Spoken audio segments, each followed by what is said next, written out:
You mentioned earlier that you first began reading some of my stuff because you were interested in what I had to say about natural law, the natural moral law.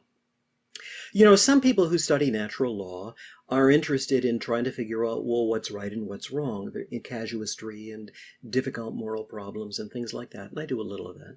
Some people are interested in what might be called moral and cultural apologetics. How we persuade people more effectively, and I do a little of that. And some people are interested in the metaphysics of it, the ontology. If there really is a moral law, then what must the universe be like for that to be true?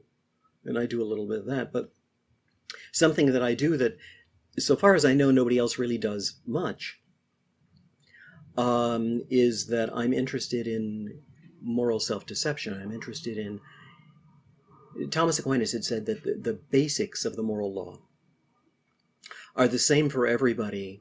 He said both as to rectitude and as to knowledge. In other words, they're right for everybody and at some level known to everybody.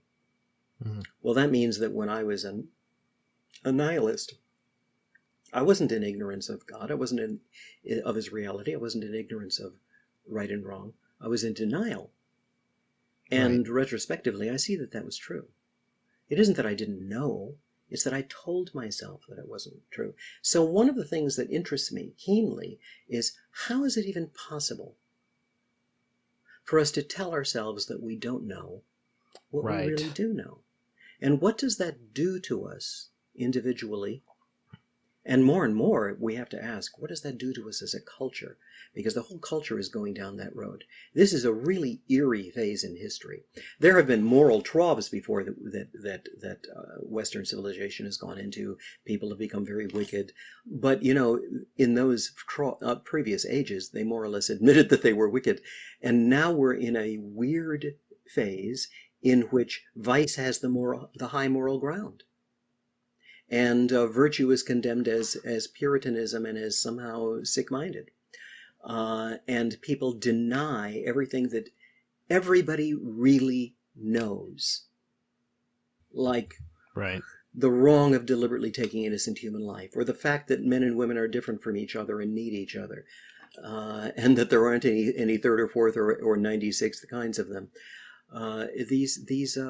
Why do we lie to ourselves about this? What happens? So I'm interested in that. Maybe if God hadn't allowed me to wallow in that slough of despond, I wouldn't be prepared to inquire into that. So that's another thing to be grateful to him for. I remember you discussing that self-deception in your book, What We Can't Not Know. Yes. It's been probably over a decade since I read it, because I think I was in college when I read it. But I highly recommend people check that out, as well as this new book, because you do deal with that extensively, and it's a fascinating discussion.